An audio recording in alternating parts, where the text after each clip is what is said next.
This is a new place to be. Seed starting. Y'all, it's 27 degrees. And I like to froze just unhooking, well, actually rehooking the water hose, because with the freezing temps, we disconnected from the house. And I had to connect the water hose to get all these sails washed because I dumped all 240. I still have 100 to go, which will probably be tomorrow. It's late afternoon, or should I say, well, yeah, it's 3:40 Thursday afternoon, going into the evening. But I've had a lot that I had to do today. But the more I thought about it, and I told you guys, I'm gonna wait till the weekend, then we'll seed start. I can't wait. Because once I actually took a bucket and I started dumping these sails, I knew what had happened. And so this is not really a video or a tutorial of how I seed start. Many of you have seen me do it, what, 6 years now? 5 years, 6 years, something like that. But this is more of to share a failure. And last year was a semi-failure, but we recovered. Because if you remember, I had got the white flies, but I don't think that was the whole problem. I really, really don't. Because I went into a rabbit hole and I started looking at some older pictures and videos. Because I like to document, whether I had a YouTube channel or not, I documented everything in my social media personal page on Facebook. So I was able to go back, and the only thing that was different from this year and last year, I never seed started or allowed the seeds to start in a greenhouse. We had a greenhouse at our old property, but once I acclimated my seeds is when they went from inside to the back patio, on out to the greenhouse. I've only started seeds in a greenhouse twice, and that was last year and this year. So, after seeing the major temperature changing and the amount of humidity, every seed was basically killed off. I know that without a shadow of a doubt. So after speaking to Buddy on the phone, he said, look, when I get home, we're going to set a table up. We're going to put a makeshift light. Thank goodness our light, or the way he's built our lights, they can be transported very easily. And I'm going to try to get one table done this evening. But I wanted to share this. Now, some of you may not have any problems with your greenhouse. We keep ours heated because we have fruit trees and things like that he does throughout the year, and we house them. Our lemon trees are out there, which they are fine. But for seedlings, that is definitely not the right place for our seedlings. And we're pretty confident in that. So while I fill these up and come back and talk a little bit more, I'm going to share some pictures of the first year we were here, which this is our third growing season here, and where we started our seeds in the garage. And I'm going to try to put dates. And then all the other photos that I can find, which they're easily found, I'm going to put a date across those as well. So you can see that this greenhouse definitely doesn't work for Buddy and I. And then when y'all get through looking at the pictures, we'll come back and see how far I've gotten, because I hope that maybe I've caught some of you that's just new to gardening and you got your little greenhouse. I don't know where you live, but I can tell you, if you're in zone 8B, think about what happened to 240 of my seeds, actually more than that, more like 300 seeds, which is a lot of money, a lot of time. And if you can, by chance, start your seeds indoors or in a garage, because our garage stays at average of 68 degrees. That's what I would recommend. And yes, I'm in this kitchen, but you see I have a tablecloth, I have my big bucket, everything's right here, not a drop on the floor. Definitely out of my comfort zone. But you know what? Uh-oh, it's working. I just untied myself.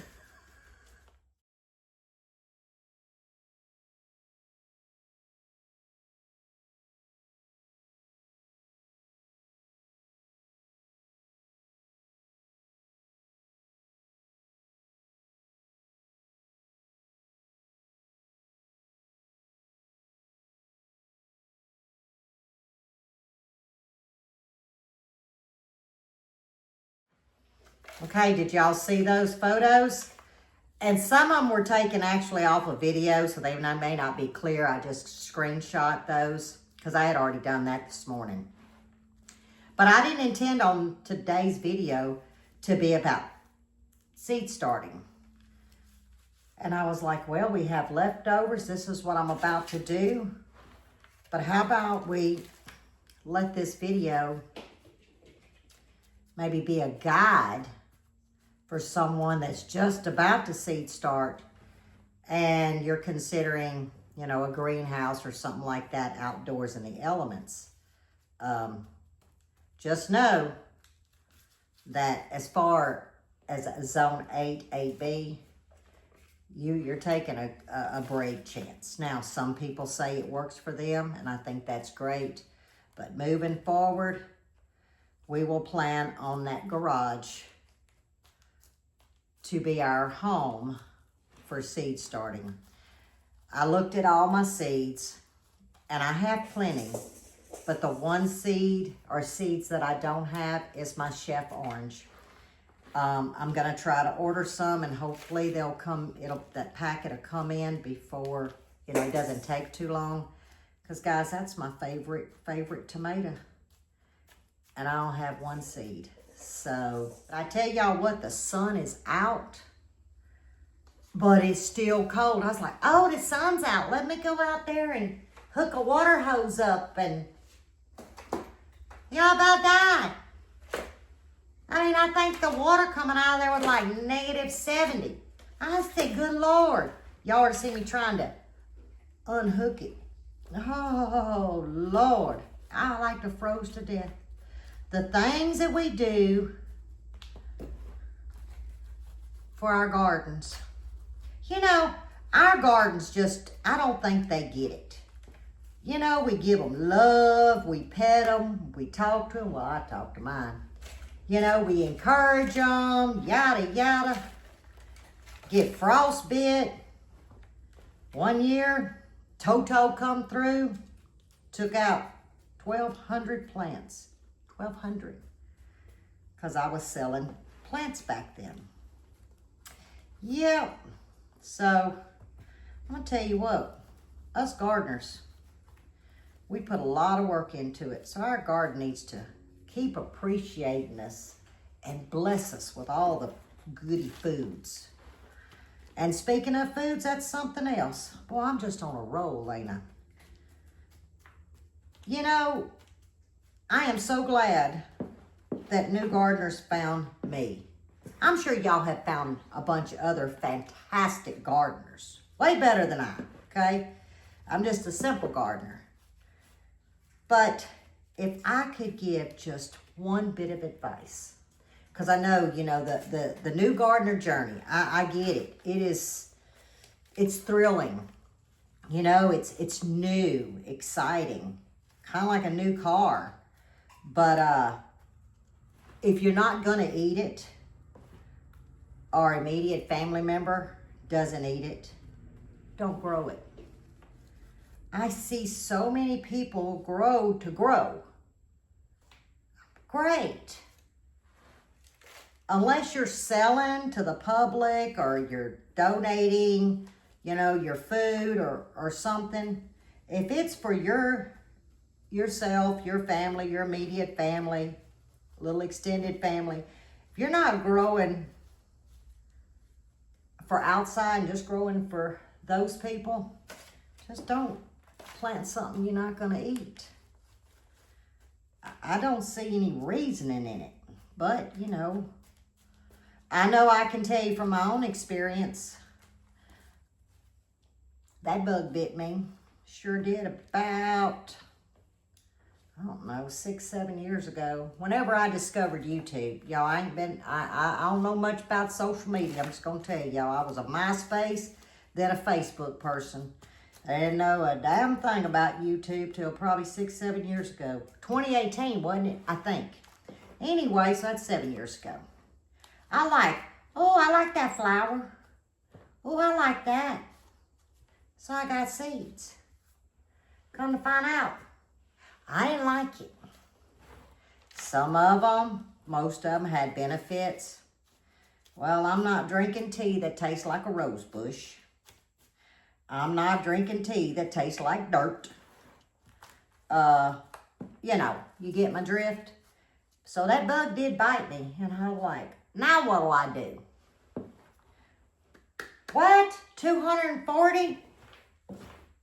See what happens when I pop my gums and I get busy? Things just going, oh, Lord. All right, I got to wash my hands. I need to move this and figure out which seeds is going where and make my little sticks. I'll be right back. I feel like a surgeon. Y'all, I'm going through Chef Orange. And I didn't even want to look inside to see how many seeds. I don't know how many I got, but hey. What I got? Oh. 2. That's all I need. Pause and let's pray. 2's all I need. These are indeterminates. But, and let's see if I got any Jubilee left. Oh yeah, plenty of them. So we're in business, guys. I got 2 seeds. I'm not ordering. I'm going to go on. I know it's crazy, but I know y'all that eat tomatoes, you have your favorite. And I've tried a lot of them. I'm just a fan of the Hoss Tools Chef Choice Orange. And I'll tell you about these tomatoes. My foot itches. Last May, many of you know Miss Allison. You new subscribers, she's my best friend, lives up in New York, where it's frigid cold right now. Like cold, snow, yuck. Well, she travels south to see her daughter and son-in-law and granddaughter. And every year, her and her son will come through here, come in because it's not but a couple hours, spend the night, get back on the road. Well, last year, was a year before too, but definitely last year, I started her some tomatoes, Chef Orange. And we wasn't sure if they were gonna make it. Well, by the time she come through here, I said, you gonna be eating tomatoes in your van on your way to New York. Guys, these plants were enormous, right? Do you know, this is no lie, she had tomatoes till the end of November. Now, we're talking about in New York. Like, it got cold in like September, October. For us in the South, even Central. She had tomatoes. Chef Orange. I think off of 2 plants, I can't tell you how many gallons, and I'm talking about big yellow tomato, how many gallons of tomatoes she put up. So, if y'all live up north, these Chef Orange obviously acclimate in the South. Oh, I grew these that short time I was in Kentucky. So, from New York to Central United States to the South, Chef Orange is your friend. And that's the first thing. Now, I don't want to get sidetracked. I need to start. See, I get in that rabbit hole and things get crazy. Y'all, I'm on my third tray. I'm working with peppers. I know y'all can't see, but I've got 2 trays, full of tomatoes. And now I'm working on my peppers. But I got a long ways to go. If I can get these 5 done, I will finish in the morning because I've got to go and get more of the trays, the small trays, because that's what I'm going to do with my pollinators. So when I say pollinators, y'all know I mean flowers. But I will have the tomatoes and all the peppers done, this evening. And what I've done is I've made a stack with my seed packs. Some are empty. But once I get done, I will sit down with my book and I will write them all in. But I hope that, this, see, there's a stick. This video helped some of you guys, the new gardeners, that be mindful of where you're going to seed start. Now, you will need a heat mat, in my opinion. You're going to need some light. Especially once they germinate, the light will then set almost to this because you don't want them to get leggy and start stretching for the sun, meaning the grow lights. Because then you got a problem, you got a weak plant. But as we move forward, I'll show you guys that. So it wasn't really much of a tutorial. It was more of complete failure and why. And in our case, it was the greenhouse. Now, Bud's home. He's out there working on the heater. It's going to get extremely cold tonight. The only thing we're trying to keep alive, and they're doing great, is all of our fruit trees and some begonias and all of the aloe veras. But as far as the seeds, what's left out there that I haven't dumped, I'm not worried about because they're not going to germinate anyway. So we're going to get this set up in the garage. And then come this weekend on our garden update, which there won't be much, so we'll get into something. It's going to be pretty weather, but it's going to be cold. But come Sunday, the cold is supposed to leave, and we're supposed to go back to what our normal temps are. I hope this helps some of y'all before you get to seed start and think about placement of your seed starts. Very important, and I should have listened last year, and I didn't. So the best lesson learned is always a lesson taught. But remember, you only fail when you don't try. So, as always, stay safe, stay well, and God bless. And I will see you friends this weekend. Till the next one.